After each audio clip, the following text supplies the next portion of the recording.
Neo3. He will be presenting a talk on the new buzzword in town, micro frontends, and how to implement it. Ketan has over 8.5 years of experience in tech and is currently working with Microsoft. And he's working as an Azure consultant. He has worked on tons and tons of frameworks and languages, and React is obviously one of them. So, over to you, Ketan.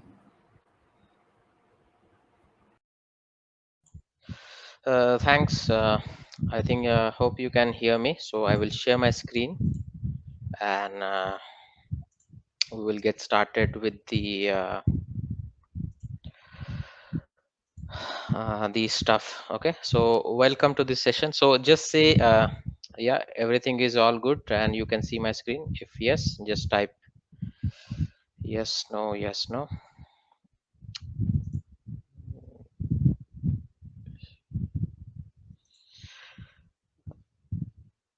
Okay, great, cool. So basically, micro front end is kind of a new buzzword in the market. We will understand when to use, why to use, what are the things and frameworks available in the market, and why it is important. Because if you see, these days we have many front end libraries like AngularJS, React.js, and Vue.js. We don't know which one to learn and present. Okay, so that's where the problem comes in mind, or which one to pick as a framework to choose while developing front end applications. So this is kind of a microservices approach to scale your modern UI. So as Bhavin already introduced myself, so I will move forward. The agenda for this session looks like this. We will check introduction to micro frontends, how it is different from monolithic front-end application, when to choose micro frontend. So it's not like choosing micro frontend all the time. It's as and when it is needed. We need to make choices wisely. It's not about it's something new and trending in the market and let's go ahead and use it. It's not like that. So that things we will understand when to choose things to take care while building applications in micro frontend. uh, some of the advantages and disadvantages also we will check an example showcase for this. Okay, so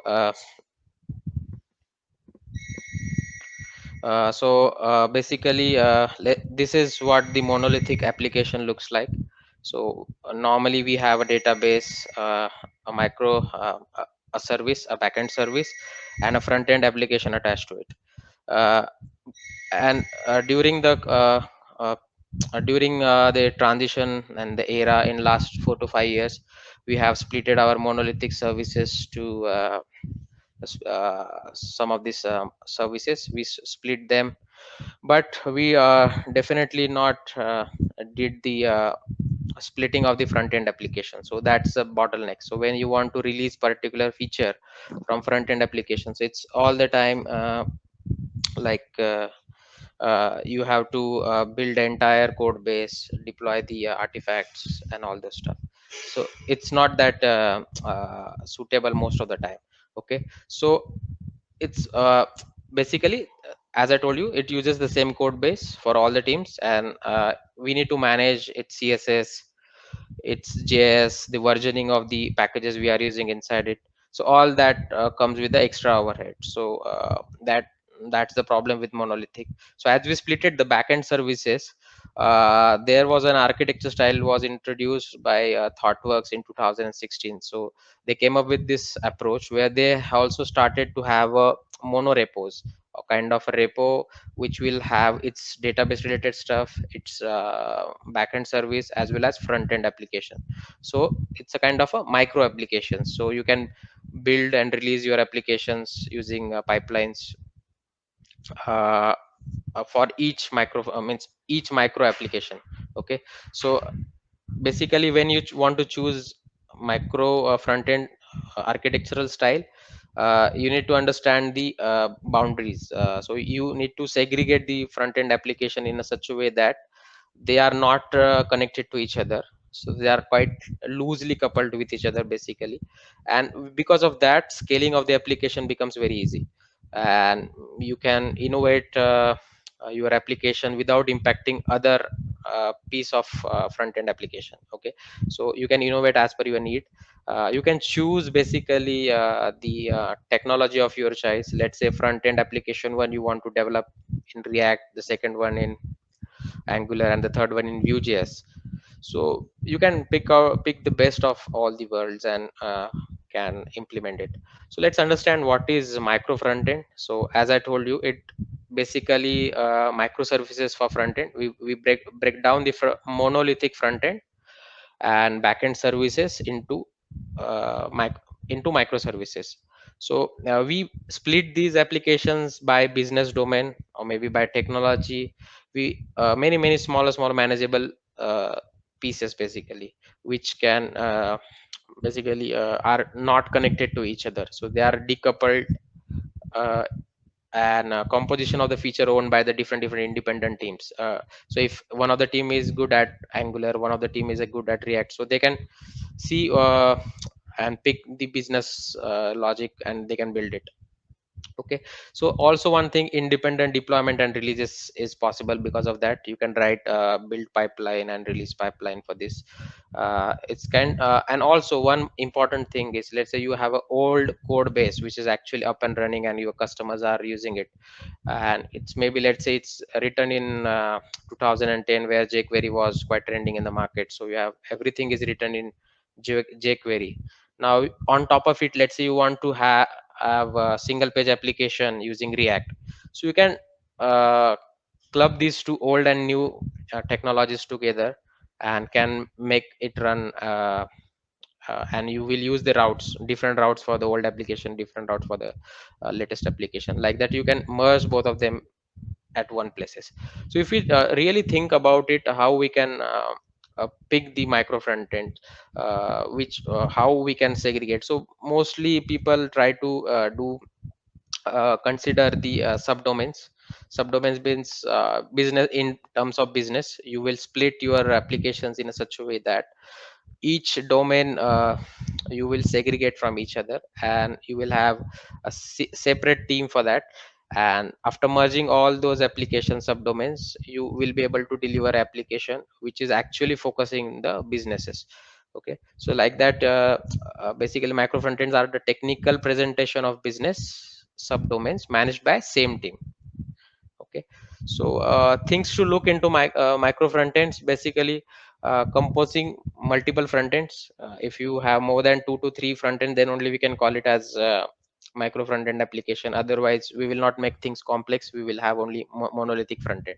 So data sharing between the apps you also need to keep in mind. And also the UX consistency. Let's say you are having let's say 5 to 6 routes for your 6 micro frontends. Okay, so while navigating from one route to another route, there should be UX consistency. User should not feel like he is using 6 different applications.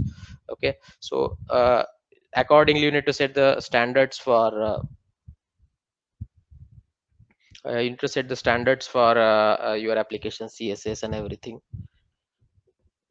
Okay, so like this, if you see the build and test pipeline, so let's say front end one is built in Vue.js, front end 2 is in Angular, front end 3 is in React, front end 4 is in React again. So it's not like you have to choose only uh, uh, all three of different. So you can have all three of them in React, all four of them are in React, or all of them in Angular, and as per your need you can pick best of the world. So and build and test pipelines will run on each one of them. After deployment, after the build, you will start the deployment process. You will pick the deployable things for each, for front end 1, front end 2, front end, and 4 apps will be composed into one package and will be deployed on a server. Okay, so they will be deployed independently also. Not necessary to club them into one and deploy. Okay, so basically when we talk about micro front end, independent cross teams development is possible because of this.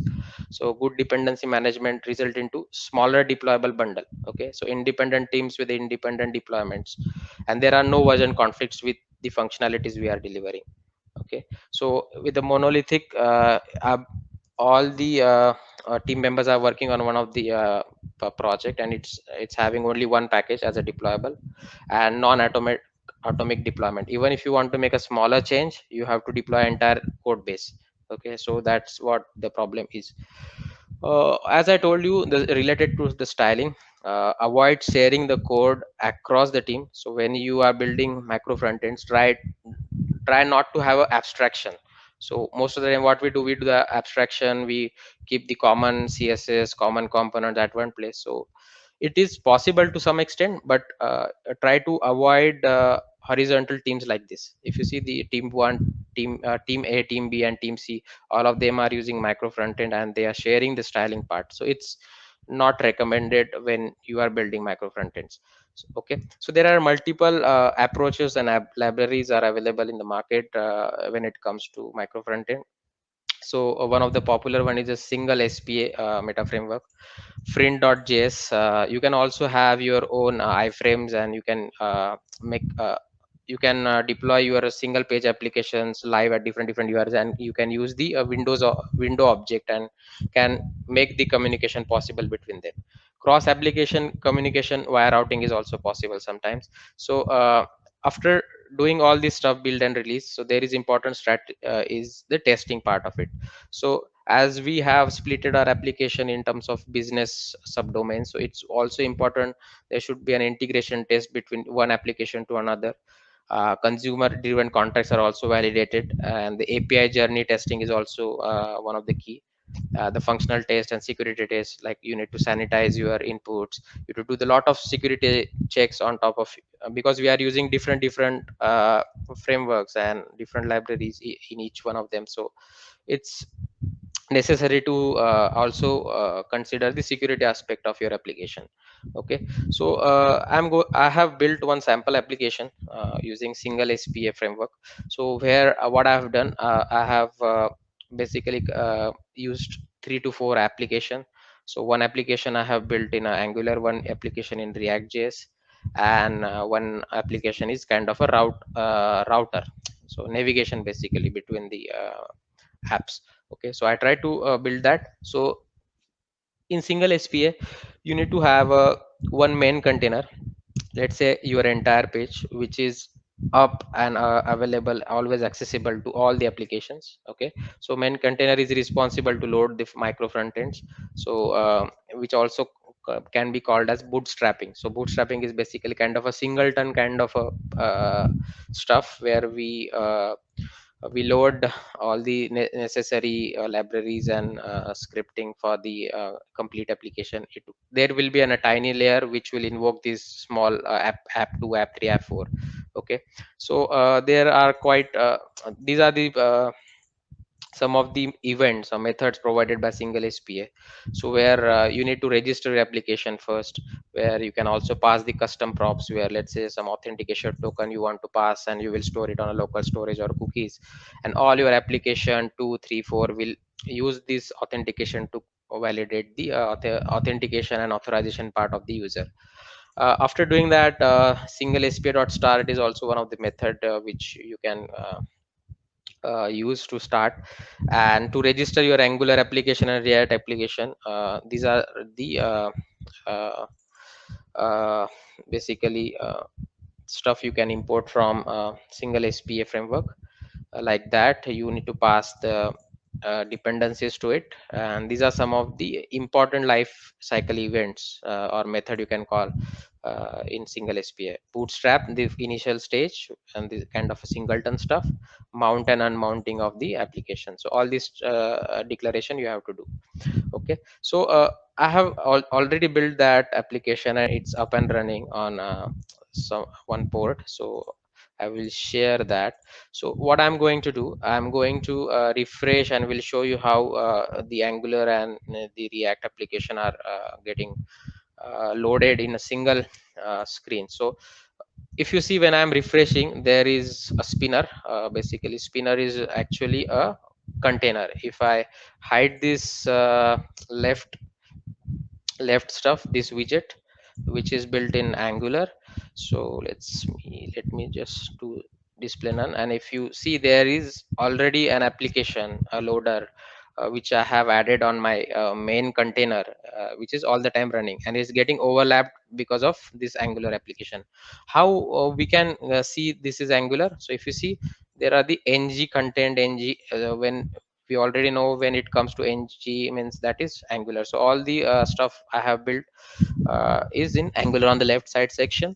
So, and this is a sample API. Let's take consider the network XHR request, making a refresh.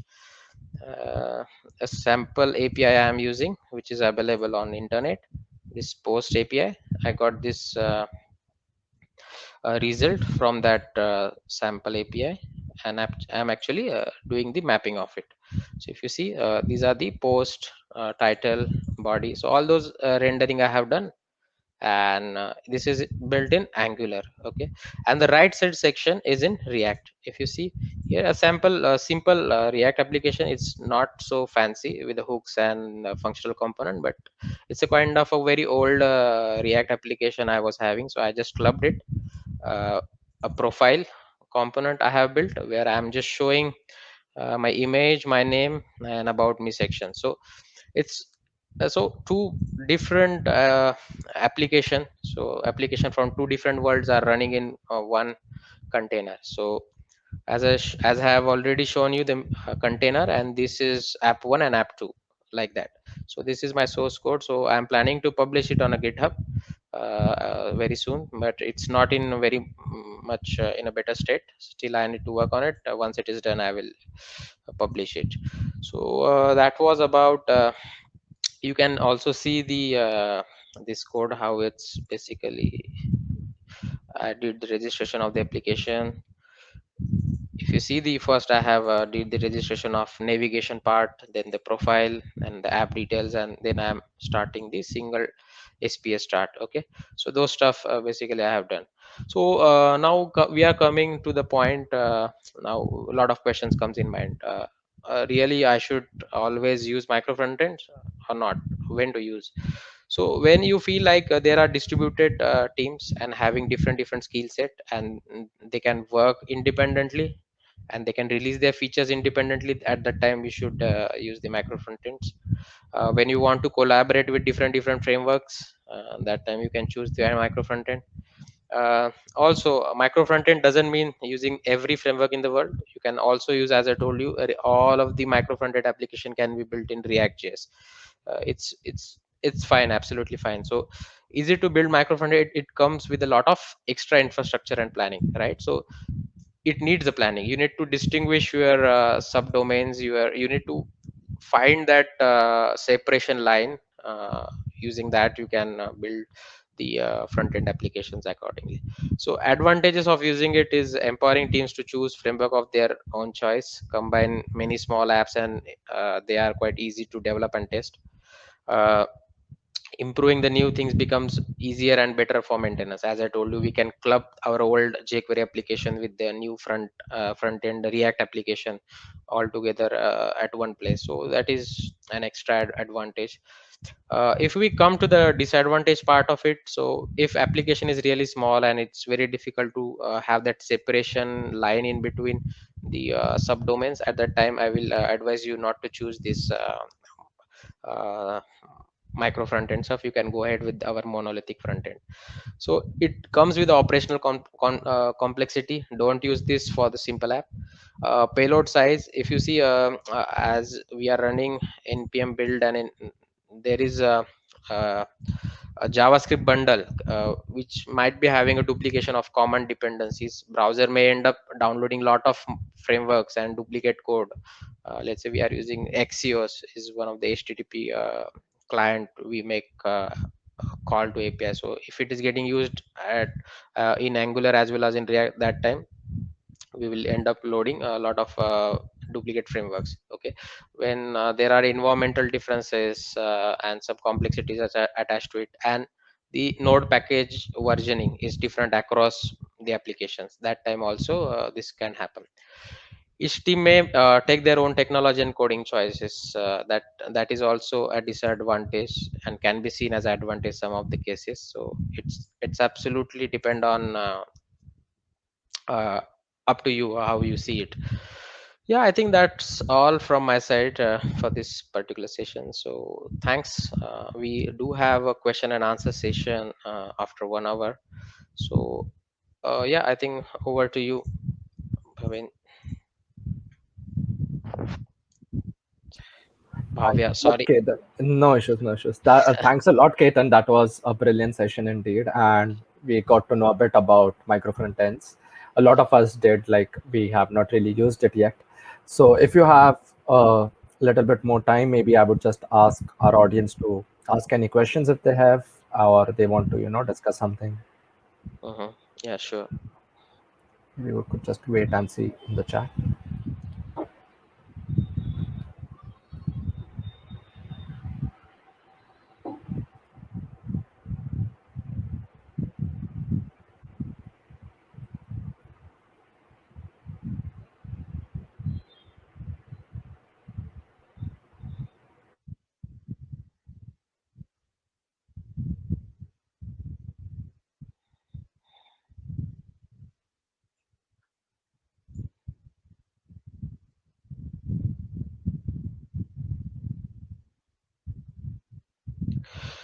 Yeah, Jose. So there are multiple frameworks. So there are frameworks like, as I told you, single SPA.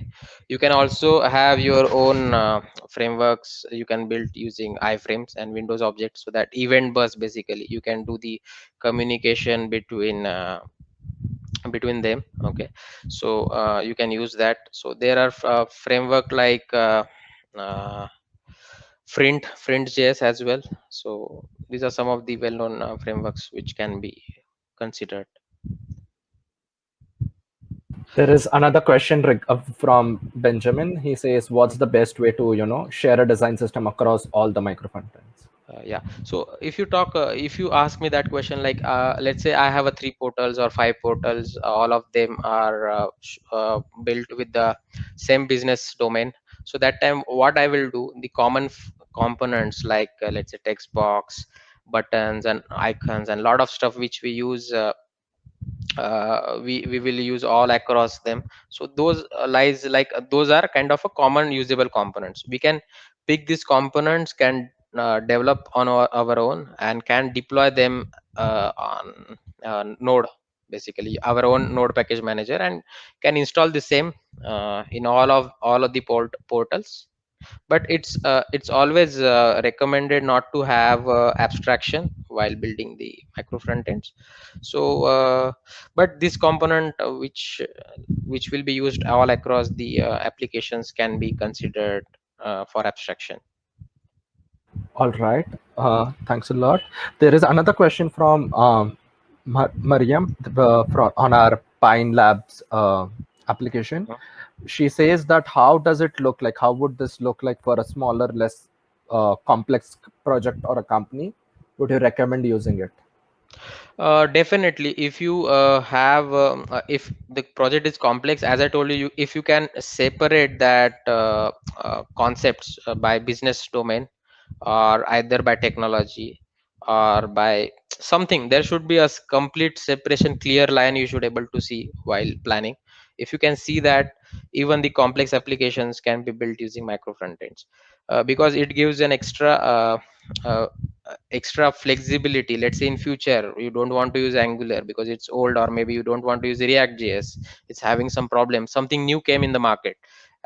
You can get started with the new stuff on the same code base, and you can write your CI/CD pipeline for that, and it will get deployed and can be clubbed together. So all those React, Angular, and the new upcoming frameworks can work together.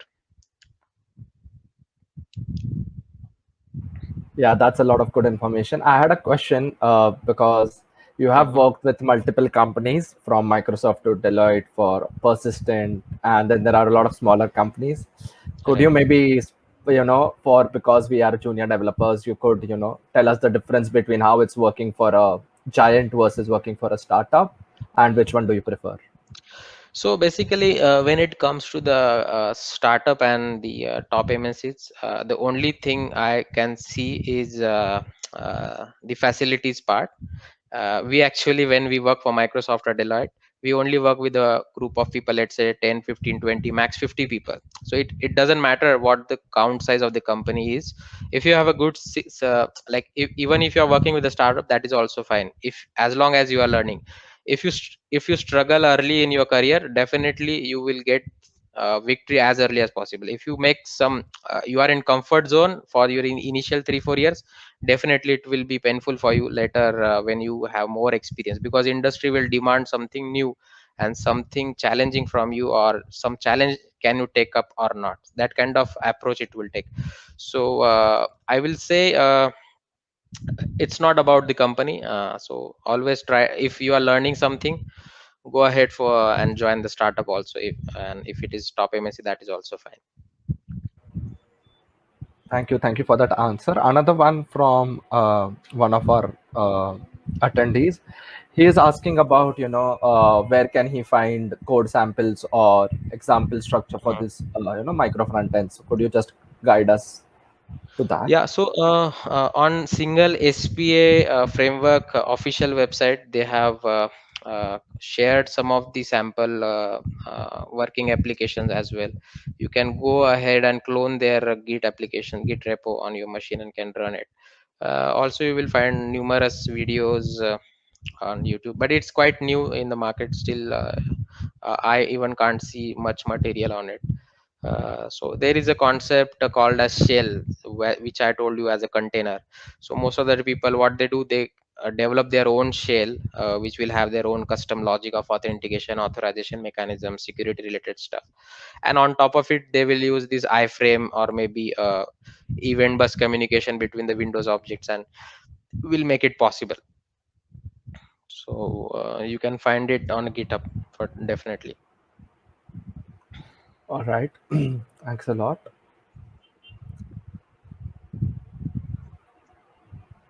There is another question from Taranjeet. He's saying, I'm using an iframe to load another page inside his page using an URL. Can Mhm. single page SPAs like SPAs or there's some library friend JS load an app from a web URL so that he can remove the iframe? I'm not sure about this. Maybe I need to check. I will not comment anything on this because I'm not sure about this. All right, no issues. We'll have you for the Q&A as well, and the audience can ask all the other questions then. Thanks a lot Yeah. for your time and thanks a lot for the talk. Thank you. Bye Yeah, bye. yeah, bye.